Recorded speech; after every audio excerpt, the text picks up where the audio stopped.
They say after God, fear Kenyans. And today, that warning rang louder than sirens in the streets of Nairobi. What started as a protest against police brutality quickly morphed into a national manhunt, fueled not by helicopters or sniffer dogs, but Wi-Fi, rage, and the unmatched efficiency of Kenya's digital detectives.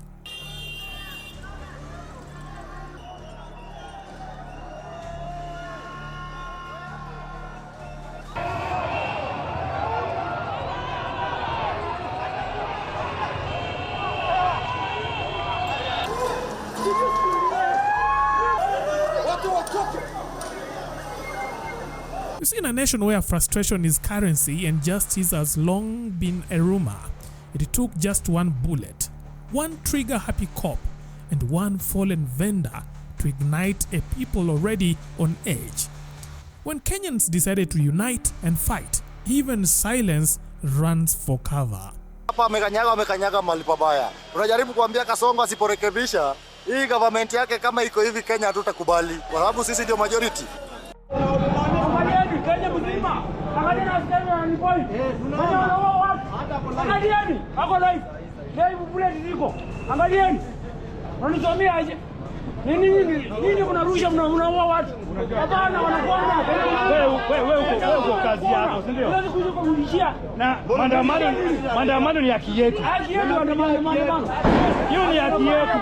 Kwa hivyo haifai. Mwanaume mzako. A street vendor met his fate at the hands of a trigger-happy officer whose arrogance was only matched by his tragic aim. Caught on camera in high definition and high daylight, the officer was first seen fumbling to shoot a protester, missed his mark.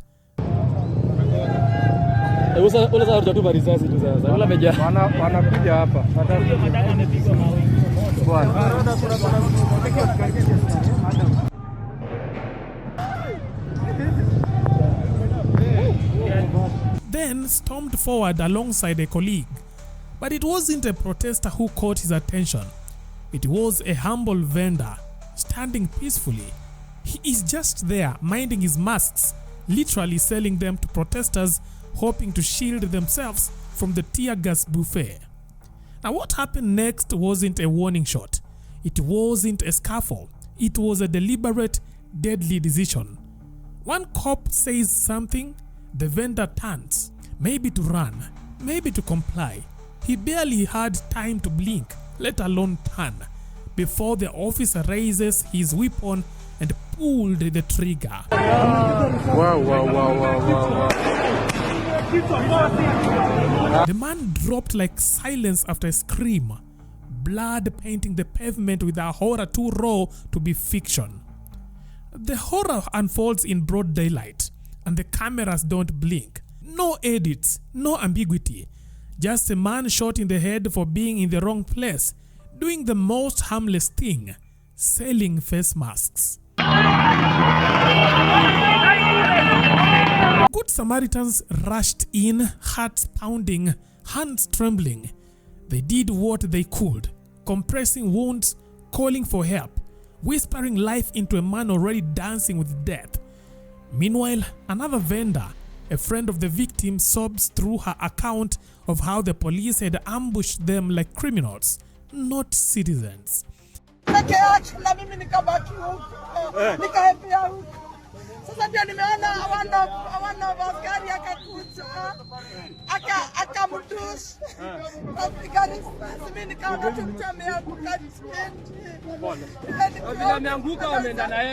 The shooter thought a balaclava would shield him from justice. He hadn't met Kenya's real elite unit. Twitter DCI, Facebook forensics, TikTok CSI, and the WhatsApp sniffer dogs. While politicians were still drafting tired condolence tweets and National Police Service was investigating the matter, Kenyans online had already activated their digital manhunt. At some point, it will be their turn for them to be attacked by the police and brutalized. And we are saying before that happens. You see, Kenyans weren't just mourning Albert Ojwang. the young man who died in police custody, they were already lit. So when another officer spilled innocent blood in broad daylight, that was a slap in the face. The investigation began with the little things. First came the bracelets. The suspect wore 2 wristbands, one in Jamaican colors, the other proudly Kenyan. A tiny detail, but in a country where netizens can identify your clan from your earlobe's shape, it was more than enough. From wristbands, the scrutiny moved to weaponry. While his colleagues carried standard issue AK-47s and G3 rifles accessorized with tear gas canisters, this man chose flair. He carried a Stuja P3000 hunting shotgun painted in military jungle camouflage, a weapon made for hunting wild animals, not protesters.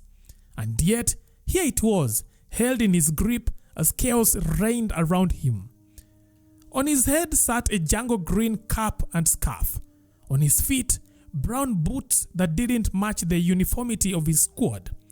It was as if he wanted to be remembered, and remember him they did.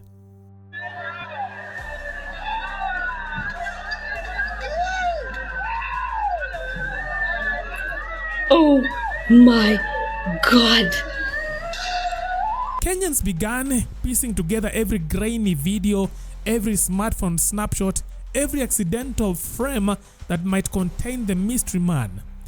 Like a collective forensic lab with Wi-Fi, they triangulated his identity before the sun had set. Soon, there he was. The same brown boots, the same lethal shotgun swinging from his left hand. The shooter wasn't just visible, he was practically posing for the photo. Next came the identity. Who was this man with the trigger finger and the colorful bands? Now that's when bantarizah KE lit up TikTok. The account, owned by a Kenyan police officer, featured videos of a man matching the exact description of the protest shooter. Same wristbands, same green cap, same green scarf, same Stuja P3000 slang with pride in various clips. The resemblance wasn't coincidence. It was carbon copy.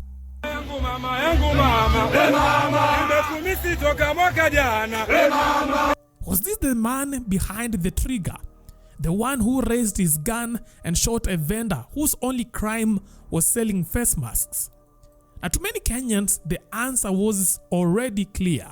No coincidence, no mistaken identity, just a trail of digital breadcrumbs too bold to ignore. Amid mounting fury and public outcry, the National Police Service broke its silence. A statement confirmed the arrest of an officer linked to the fatal shooting. He would face the courts, they said. Now the wheels of justice had begun to turn, slowly as always, but turning. Meanwhile, across the aisle of power inside Parliament, as the streets outside burned with the resistance, Majority Leader Kimani Ichung'wah offered a curious warning. Don't provoke the police.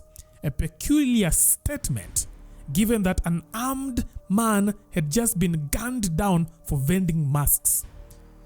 I have seen activists in the streets, Honorable Speaker, touting policemen, an armed police officer, and you are touting them.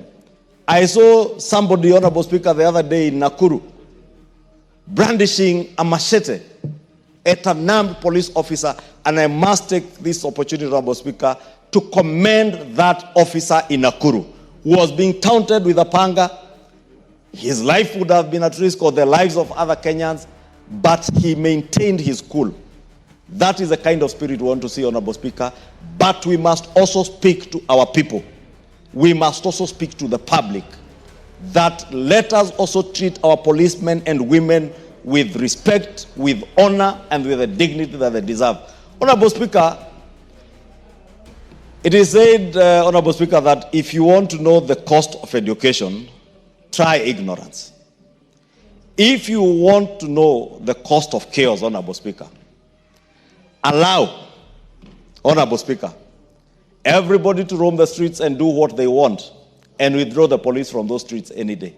Whether they are people picketing, whether they are demonstrators, whether they are mobilized looters, like we have seen, Honorable Speaker, in the recent past, what we are seeing being described as demonstrations are organized groups of goons, Honorable Speaker. Organized groups of goons.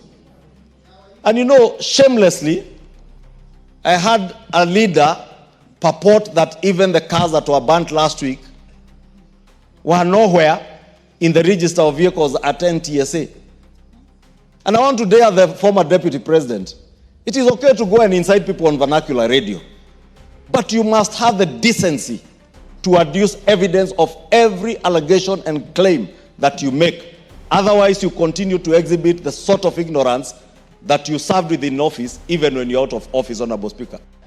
Madam Speaker, it would be, Madam Speaker, it would be careless on my part if I don't say that I've just learned that actually the young man that I'm talking about, I'm being told, is again from Homa Bay and from Suba. Madam Speaker, that is why we must always stand on principle. Can you imagine if I was speaking here carelessly, saying how it is nice for police to kill people? But I've said the police need to restrain themselves without knowing that this is a person from Suba. Madam Speaker, I want to repeat, it does not matter, and he was selling masks because people are demonstrating. I've actually watched that clip. It is totally reckless and irresponsible what that police officer has done, and they are doing a disservice to this government, because when you make 5 steps forward or 10 steps forward, they take you 50 back. And we need to be moving forward as a country. We can't be moving back all the time. What do I go and tell the Suba people? Honestly. I don't know if it's from Suba North or Suba South, but whichever is from Suba. It is unfortunate. And from Homa Bay. Homa Bay, we are tired of mourning. We are dying of natural causes. Even yesterday, I lost my nursery school teacher at Which. Today, again, we are from the police. Let us die of natural. Let us die of natural causes. Not being killed. Homa Bay, please. Please. Thank you. Ongondowere, Ojuang. Now, surely, all of us are being killed. Who will remain in Homa Bay? Please.